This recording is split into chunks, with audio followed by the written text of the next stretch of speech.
Finding your next read can be a daunting experience in the claustrophobic space of bookshops, where thousands of books are staring right at you, screaming at you to read them. But now is the time to solve that problem by narrowing down our choices. Think of one animal that brings you joy and only pick books with that animal on its cover. It's a fun exercise to do if you are overwhelmed by choices, and it's a great way to explore different genres that you've never tried before. In this video, I will be reading books with only cats on the cover because cats are funny, blobbalicious little creatures whose memes bring light into my darkest days. Go grab your beverage of choice and let's get on reading. Hello, if you're new here, my name is Christine and I make book videos. In this video, I'm going to be reading books with only cats on the covers, and it's going to be different genres. It goes from Japanese contemporary to short stories to a little bit of detective work. So I hope you enjoy this, and hopefully you get inspired to read books that are out of your comfort zone like I am. And it's totally fine to figure out that a genre just doesn't work for you, because in this video, I figure out what I don't like. So join me in my exploration, and I hope you enjoy the ride. So the first book that we are going to be reading for this week is called The Kamogawa Food Detectives by Hisashi Kashiwai. And the synopsis of the book, I'll literally just read it from the back. I have it on Goodreads. Down a quiet back street in Kyoto exists a very special restaurant. Run by Koichi Kamogawa and her father Nagare, the Kamogawa diner treats its customers to wonderfully extravagant meals. But that's not the main reason to stop by. The father-daughter duo have started advertising their services as food detectives. Through ingenious investigations, they are capable of recreating a dish from their customers' past. Dishes that may well hold the keys to forgotten memories and future happiness. It's also advertised as, like, if you like before the coffee gets cold, you'll like this too. And I totally get that vibe, because while I was reading it, I was like, same thing, but happier, you know? Next clip will be my thoughts. Whatever, the leaf blower guy won't leave. If you hear leaf blower, it's him. He's been here for the last 30 minutes. Breathe. So I started reading the Kamogawa Food Detectives this morning, and I'm already at 50%. This is a short book. It's like 200 pages. And, you know, an hour and a half can get you 50%. And I don't know, I love finishing books so fast. Like, I know I shouldn't care about, like, the percentage or, like, oh, I'm almost done, but also, I'm almost done. So, I get that sense of achievement there. Okay, let's talk about the book, right? It is, okay, here's the thingy. It's so cute. This is the old cover. There's a newer one. I'll show it somewhere. But this is a comfort read for sure. Like, you know, Legends and Lattes, that's a cozy fantasy. Well, this is cozy culinary and detective style, or cozy contemporary lit fic. It's more contemporary. It's very cozy for sure. It's very low stake, but it'll make you hungry. So low stake, but then you'll think of steak. Does that make sense? When you're reading it, especially the food descriptions and how they're eating it and stuff, it feels like a mukbang and a cooking show all at once, but in text form. And my goodness, I don't even eat meat, but I got hungry for that. I wouldn't eat that, but it sounds so delicious the way they explain it. The cat in this book is a tabby cat. It's orange. So cute. You know, I'll just show you a picture. I think that would be faster or easier. So, as I said, this is a low stakes kind of book, and every chapter is a different customer's POV, and we follow that customer POV. So it's like a nice way to understand, like, what the person is going through, because you're in their eyes, you know? And learning about a person so fast in a short amount of time feels stressful, but it's not. It's totally relaxing. This is a sweet book. It gives off, like, before the coffee gets cold kind of vibe, but instead of, like, regret and, like, wishing you could fix your mistakes, like the coffee gets cold, this is more nostalgic. It's more of bringing your headspace back to that moment to experience it again. It's more about remembering and the nostalgic aspects of life, and in this case, food, and how a certain food can evoke so many emotions because those flavor profiles you've had, like, years before. And probably your situation is different now, so it puts you in that place and time. And it's a book that's not about change. It's more about longing. It's more about remembrance. and bringing out like repressed emotions or memories that they've had for years.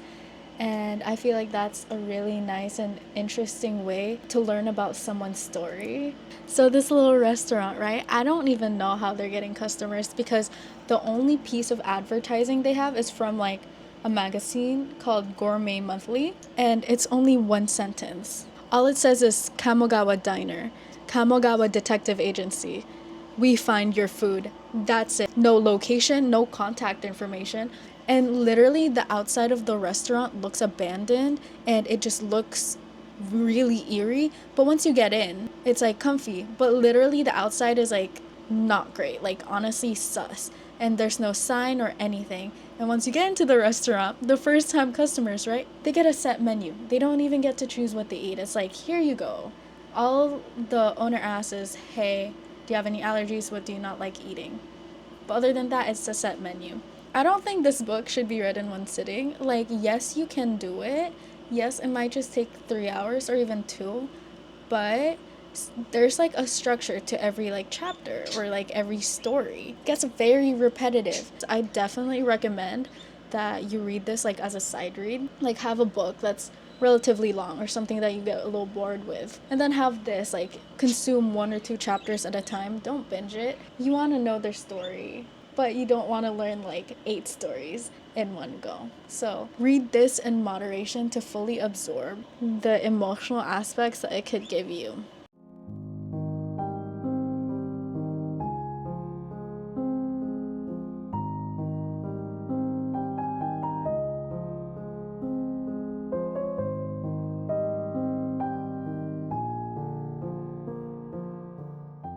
I finished the book during my work hours because I did not have work to do, so I just read the entire time. You know how I said earlier, you should read this book like slowly, don't like binge it? I totally agree with that. If like I binged it yesterday, I wouldn't have liked the book so much. It was more impactful. I liked it better. I didn't get annoyed. With these nostalgic meals, because it's a story about remembrance, but also like uncovering new aspects of the person that made that meal for you. It like uncovers more of their character that, like, let's say the customer didn't know. And with these meals, you don't understand how precious they are. Like, if your loved one made you this meal, it takes a lot of effort, it takes a lot of love, and it really shows how much effort that person that is cooking is doing just to keep you satiated and not hungry. And like, it's food made from love. And you kind of take that for granted. You don't understand how difficult the process is of cooking and how much they're doing for you, you know? It's like a love language. And like, I just get extreme FOMO when they talk about these tonkatsus, these beef stews, and I'm like, oh, if only I can eat them. It's all right, it's whatever. Every chapter, it's a new customer that we're like in the perspective of. We see like the father and daughters like fixed routines and like dialogue, like this is what they ask and all of that. And it's really interesting when one of them slips up, because you know that's not normal. Like, that's not the normal script, and it just humanizes them a little bit more. It takes out the roboticness. Like, sometimes if it's like, if things keep reoccurring like this, it's very sequential. And when they mess up, or they're like, oh, I forgot to ask this one thing for the customer, or I forgot to tell them this, it's like, oh, they are human, they are real. And it just puts it like a realistic aspect that I really like about it. With the payment, it's up to the customer and their satisfaction, right? They just need to transfer the money to the given bank account. And I find it really funny, like the father daughter's like dialogue once the customer leaves. It's like, oh, if it's this one customer that looks very rich and his scheduling is so like tight, it's like, oh, he must be an important person. And you know, he leaves and he's satisfied. And the father and daughter are like, ready truck, we're gonna have a lot of money. And I'm like, that's so cute. But then like a college girl comes up, 19, you know, she's satisfied too. And then it's so sweet how like their mentality changes. They're like, honey, it's fine. You don't have to give a lot. You can just give whatever. Like, even little is fine. It goes a long way. And I find that so sweet. But also the college girl was nicer than, you know, the businessman. So I understand that. Aspects like that just makes the book more realistic. Like, I can literally see the father and daughter be real people, and their mannerisms are not robotic at all, which I really appreciate. It just felt like it just felt a little bit like reality TV in a way. Like they're real people and these are real stories. It felt like a little bit of nonfiction, even though it's not. I love them. They're so real. They don't seem like their characters. They seem like real people and it breaks my heart that they're not. We don't get the like perspectives of the father and daughter. I felt like that was a really good integration because we find out more about him without being him. You know what I mean? Like you're a friend just observing, just listening to someone rather than putting yourself in their shoes. That makes you like the father and daughter more. I'm definitely gonna read the second book of this. It's really cute. I'll definitely get that when I'm stressed because this is such a comfort read. I gave this a 3-star when I like rated it. I think it's because like I'm not too attached to the characters. Like this book can be one and done and I'll be fully satisfied. And it wasn't too like action or like stressful, which are the books that I enjoy. I appreciate the slowness of this book. I feel like if I had like a really stressful week, I would love this. But I wasn't. I was relaxed and I wanted a more engaging read, which meant that this was just an alright read, which is not bad. It's labeled cozy mystery. I just looked at Goodreads. And cozies are hard because they're not stressful and I need that stress.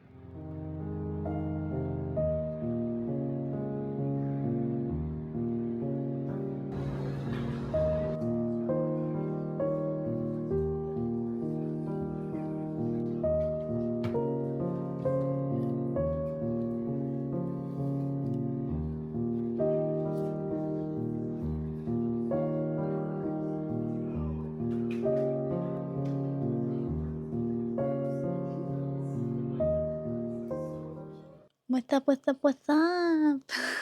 Since I just finished the Kamogawa Food Detectives, I was, searching for another book. There was one that I already had my mind set because there's a cat in it and it was Feral Creatures. It looked pretty interesting. I think the story is during a zombie apocalypse, but you're in the POV of a crow. And I think the story is like how are animals coping with the zombie apocalypse or the fact that there's no humans. Well, I found that very interesting and when I tried to, search up feral creatures, I found out it's book 2. So I was like, okay, let me get book 1, which is called Hollow Kingdom. There's no cats in the cover. There's no cats in the cover. So that one's off the table. Which is kind of disappointing because I wanted a more exciting read. My next runner-up is Days at the Morisaki Bookshop. I read like the first 5 pages and it was pretty interesting. So we follow 25-year-old Takako and she has a boyfriend for over a year and they work at the same place together and they're very low-key about it to the point that like the co-workers didn't know about it. And she was like, oh, this is probably just for our like work ethic and so it's not awkward in the office. So yeah, let's just keep it a secret. And then, suddenly they're at dinner, Takako and her boyfriend, and then he's like, I'm getting married. And then she's like, huh? It's not, will you marry me? It seems like her boyfriend has had a fiance for 2 years and that she was merely the side girl. And then she was like, I guess I was never the first choice. She was the second choice. So, she quit and she's just draining her bank account with the rent. And then she suddenly gets a call from her eccentric uncle called Satoru. She never liked him because she thought that her uncle was a little odd. He doesn't really follow normal social rules and basically he just does what he wants and he gives no fucks. And her uncle is literally the epitome of the book, A Subtle Art of Not Giving a Fuck. Like that's his energy. He just does what he wants for his own benefit, even though, it shames the family a little bit because he's just getting married and getting divorced. But anyway, he owns a bookshop. I'm not sure if it's a secondhand bookshop or just a normal bookshop, but it's in an alleyway of a lot of bookshops, so it's not like special or anything. It's very common. He's like, hey, I heard about, the boyfriend situation. I heard that you quit your job. He was basically like, girl, you're gonna go broke if you keep living in that apartment. Move in to the second floor of the bookshop for free. I'm your family. Like, please live there. But in exchange, can you help me with a bookshop? That's how far I am. It seems interesting so far. Honestly, this is 150 pages paperback. It's short. If I'm being honest, I can finish this today, but I have a problem. I have had a recent hyperfixation with Evan Peters. But anyway, I've been having like a really hard hyperfixation with him, so I'm trying to watch everything that he stars in. And it's really messing up my reading. I'll get back to you for any book updates. Hopefully I get to at least halfway of the Morisaki Bookshop.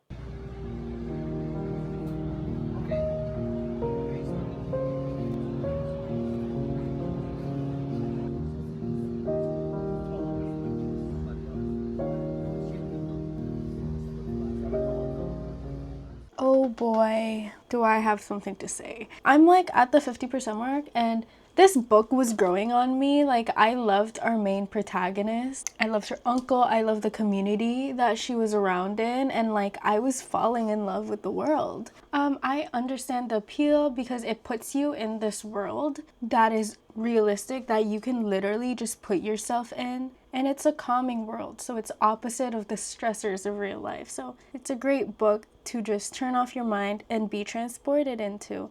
And I was saying, I was falling in love with it. I was like, okay, I can binge read this. But suddenly our main protagonist's story basically ends. Like, she went through her whole arc, and now it's the aunt's arc, the aunt that disappeared. And honestly, I don't give two shits about the aunt. I was gaslighting myself so hard. I like this book. This book is great. This is exciting. Girl, no, it's not. I felt like I was so in love with our main character that the sudden reappearance, like, I don't care anymore. Like, it's not my problem. Yeah, so I've just been forcing myself to read it, and honestly, I can't. I cannot. Like, yes, I can force myself to read it for 2 more hours, but I don't want to do that. I want to read books that I enjoy, and if I don't enjoy them, it's a DNF. So unfortunately, I will be DNFing days at the Morisaki Bookshop because of the aunt. Did not like her. Did not care for her. If I have to wait like an hour for it to get good, that's not worth it. I was already kind of like gaslighting myself throughout the entire book, which was successful because I started to like it. But that was enough gaslighting. I cannot gaslight myself a second time. But now the predicament is, what book am I gonna read? I'm going to be going to this nice Barnes & Noble later, so I will be hunting for a book that has cats in it, but also like a later TBR one. When I go to that Barnes, I need to make sure I find a book that's exciting, that's high stakes, that has a cat in it, because if I get one more low stakes kind of book, I think I might go insane. Like, this is not my style. I'm not stressed enough for this yet. Maybe later on in October and November I can deal with it, but right now I cannot.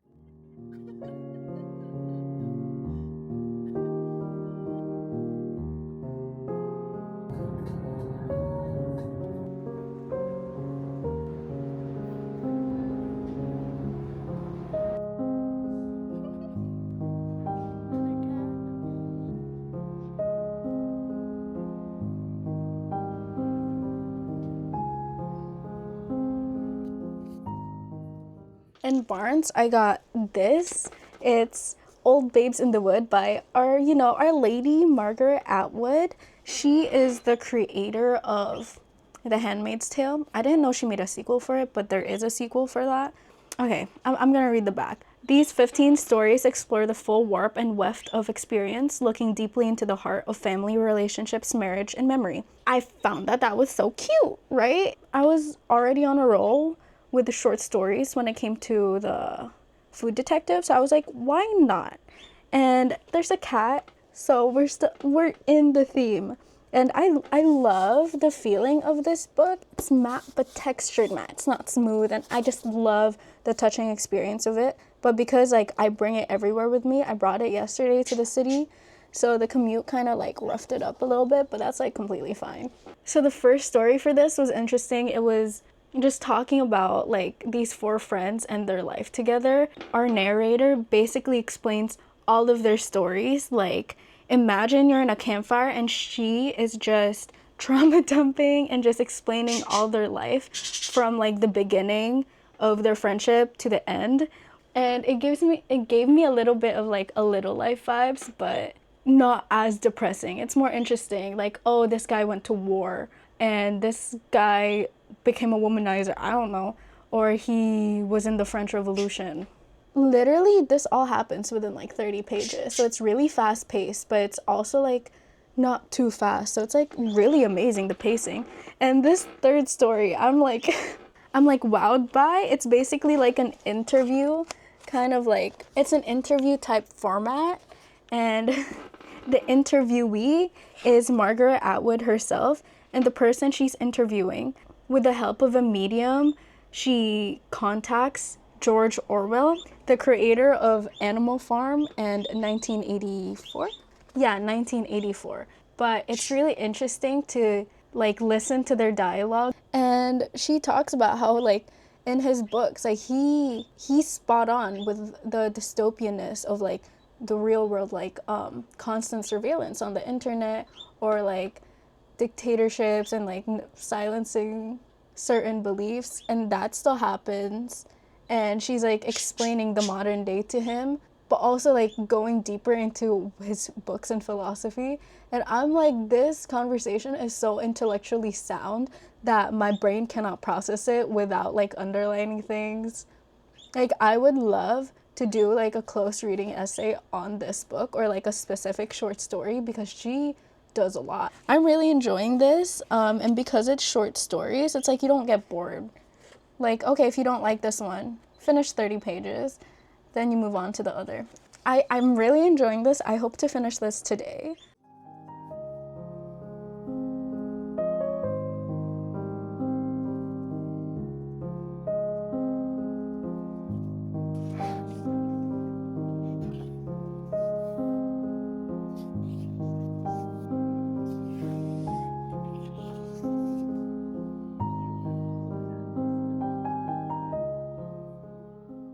Jordan! Oh, that's my bird! Hello! Welcome to the video, Jordan.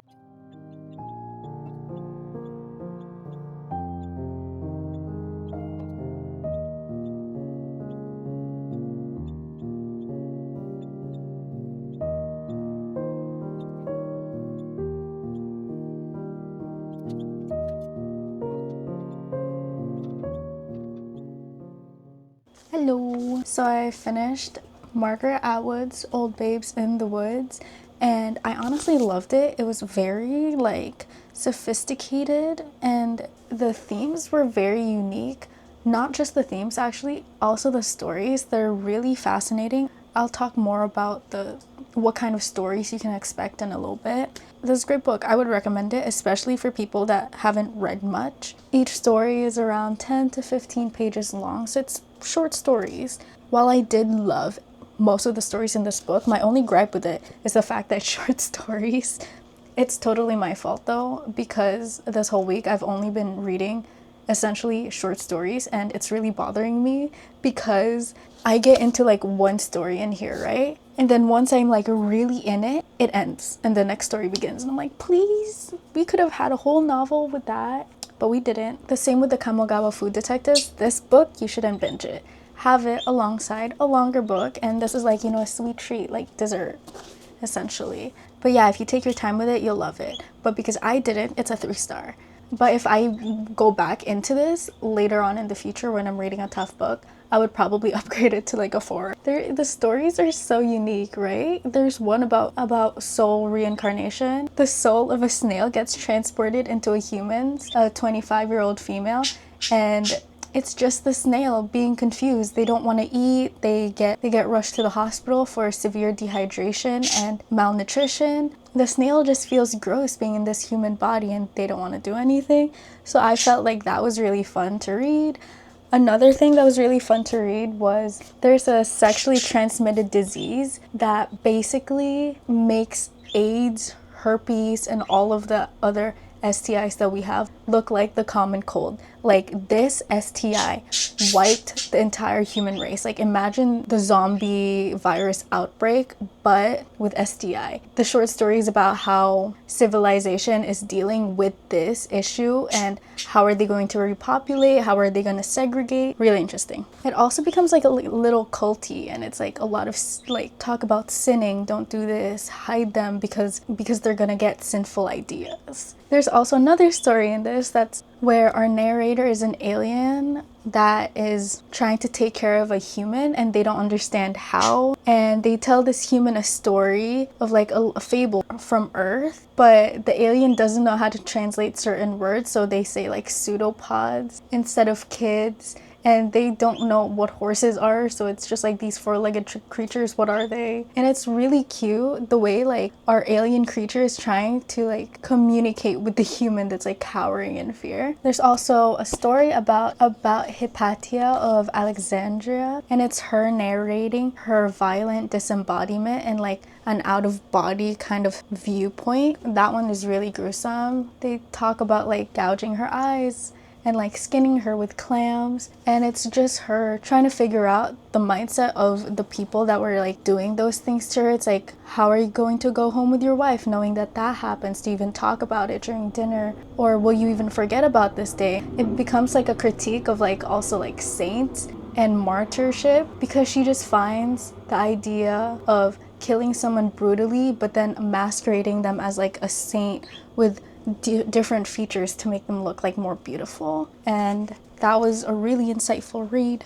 I researched what she looked like, and yeah, she did have long red flowy hair in the paintings that she was in, but like, did she look like that during the time that she was alive, or are they just trying to beautify her, you know? So what's real and what's not, and it's kind of like sensationalizing their death in a way. So that is all for this video. I will say that this is a very unusual week of reading for me. Like, I've never read this much short stories before, and I figured out I don't like short stories that much because I like getting hooked into a story, like really hooked. So yeah, I really hope you like this video. It's a little longer than I expected. Yeah, this video is longer due to my babbling and my incoherent thoughts, so I'll work on that a little bit, because editing this was horrible because I kept saying the same things over and over again. It's a learning process, okay? So thank you so much for watching this video. I hope you enjoyed it. I hope that you found a new read. Maybe you would add these to your TBR of short stories. And I hope your health is good, okay? So enjoy your days, and I will see you in the next video. Yeah.